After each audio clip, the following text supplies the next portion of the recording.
మంగళగిరిలో ఏపీ నవనిర్మాణ దీక్ష రెండో రోజు కార్యక్రమంలో జిల్లా మంత్రులు ప్రతిపాటి పుల్లారావు నక్కా ఆనందబాబు పాల్గొన్నారు. రాష్ట్రాన్ని విడగొట్టిన వారు తలదించుకునేలా అభివృద్ధి చేయడానికి ముఖ్యమంత్రి కంకణం కట్టుకున్నారని చెప్పారు మంత్రులు. ప్రజల నమ్మకం వమ్ము కాకుండా రాష్ట్రాభివృద్ధి కోసం చంద్రబాబు శ్రమిస్తున్నారని తెలిపారు ప్రతిపాటి పుల్లారావు నక్కా ఆనందబాబు.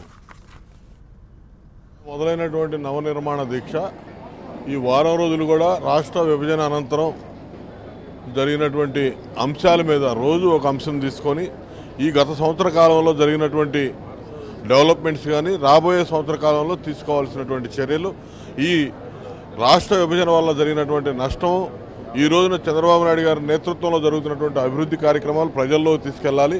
ఒక విజన్తో ముందుకెళ్తా ఉన్నారు చంద్రబాబు నాయుడు గారు. 2022, 2029, 2050 ఒక విజన్ 2022 అనేది ఈ దేశంలో అభివృద్ధి చెందినటువంటి రాష్ట్రాల మూడిట్లో ఒకటిగా ఆంధ్రప్రదేశ్ నిలపాలనేది ఒక ప్రధాన లక్ష్యం. ఆ తర్వాత 2029కి మొట్టమొదటి రాష్ట్రంగా అభివృద్ధి చెందినటువంటి రాష్ట్రాల్లో ప్రథమంగా ఆంధ్రప్రదేశ్ నిలపాలనేది రెండో లక్ష్యం. మూడోది 2050కి ప్రపంచంలోనే అత్యున్నత ప్రమాణాలు కలిగినటువంటి రాష్ట్రంగా ఆంధ్రప్రదేశ్ ఉంచాలనేది మూడో లక్ష్యం. ఈ లక్ష్యంతో పనిచేస్తున్నటువంటి నాయకుడు చంద్రబాబు నాయుడు గారు. ఈ లక్ష్యానికి దగ్గరగా అనుకూలంగా ప్రజలందరూ కూడా తోడ్పాటును అందించాల్సిన అవసరం ఉంది. ఎందుకంటే ఇది చంద్రబాబు నాయుడు గారి కోసం, మా కోసమో ఇంకోరి కోసమో కాదు, రాష్ట్ర భవిష్యత్తు కోసం, భవిష్యత్ తరాల భవిష్యత్తు కోసం చేస్తున్నటువంటి ఆలోచన, భవిష్యత్ తరాల కోసం చేస్తున్నటువంటి లక్ష్యం. కాబట్టి ప్రతి ఒక్కరు కూడా ఇందులో భాగస్వాములు అవ్వాలనేది ఈ నవనిర్మాణ దీక్ష యొక్క ముఖ్య ఉద్దేశం.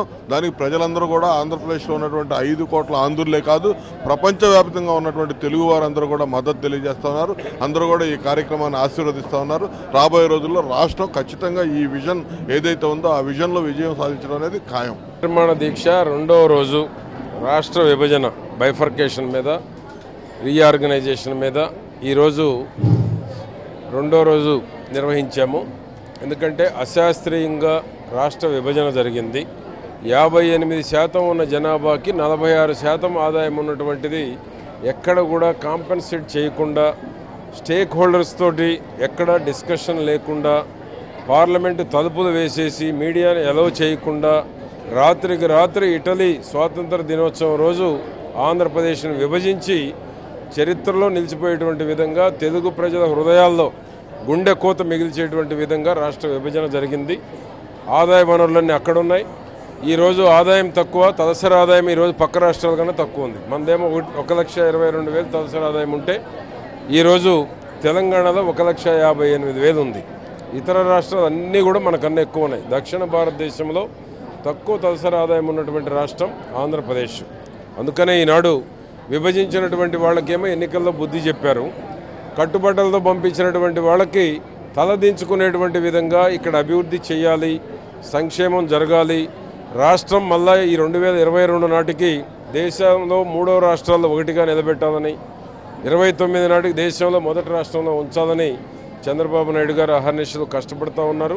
2050కి ప్రపంచమే ఆంధ్రప్రదేశ్ మీద దృష్టి కేంద్రీకరించేటువంటి విధంగా ఒక బెస్ట్ డెస్టినేషన్ని చేయాలని ఈనాడు చంద్రబాబు నాయుడు గారు కష్టపడటం, సమర్థవంతమైనటువంటి నాయకుడు, కష్టాల్లో ఉన్న రాష్ట్రాలని ఒడ్డున వేసే శక్తి, సమర్థత చంద్రబాబు నాయుడు గారికి ఉందని 2014లో ఏదైతే ప్రజలు నమ్మకం విశ్వాసం ఉంచారో ఆ నమ్మకం విశ్వాసాన్ని ఒమ్ము చేయకుండా, ఒక క్షణం వృధా చేయకుండా ఈరోజు రాష్ట్రాన్ని అభివృద్ధి పదంలో ముందుకు తీసుకెళ్తూ ఉన్నారు.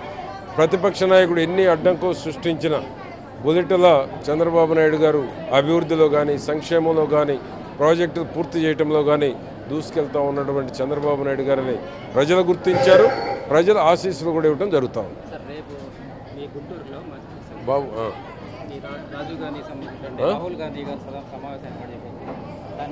ఇప్పుడు దీనికి సంబంధించిన ఎవరైతే ఈ ఉద్యమం పోరాడుతున్నారో జగన్ కానివ్వండి, పవన్ కళ్యాణ్ కూడా మేము ఇన్వైట్ చేస్తున్నామని చెప్పి కాంగ్రెస్ పార్టీ వాళ్ళు అంటున్నారు. దాని మీద మీరేం మాట్లాడతారు? ఇప్పుడు రాహుల్ గాంధీ కాంగ్రెస్ పార్టీ తప్పు చేసినందుకు శిక్ష విధించారు.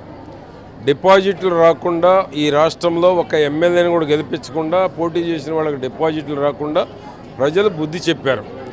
కానీ ఒకసారి వాళ్ళు ఆత్మవిమర్శ చేసుకుంటే తప్పు చేసినటువంటి వాళ్ళు ఏ విధంగా మళ్ళీ అడుగు పెడుతున్నారు, ముందు క్షమాపణ చెప్పాలి. తెలుగు ప్రజలకి మేము తప్పు చేశాము, రాష్ట్రాన్ని విభజించి అశాస్త్రీయంగా మేము చేశాము, మేము తప్పు తెలుసుకున్నాము, క్షమాపణ చెబుతున్నామని చెప్పి ముందు రాష్ట్రంలో అడుగు పెట్టాలి. ఎందుకంటే తప్పు చేసినందుకు ప్రజలు బుద్ధి చెప్పారు. డిపాజిట్లు రాకుండా తరిమి కొట్టారు. 10 ఏళ్ళు అధికారంలో ఉన్నటువంటి కాంగ్రెస్ పార్టీకి డిపాజిట్లు రాలేదు అంటే ప్రజల ఆగ్రహాన్ని ఓటు ద్వారా చూపెట్టారు. తిరిగి మరలా ఈరోజు రాహుల్ గాంధీ వచ్చి ఏ విధంగా మాట్లాడతారు ప్రత్యేక హోదా గురించి?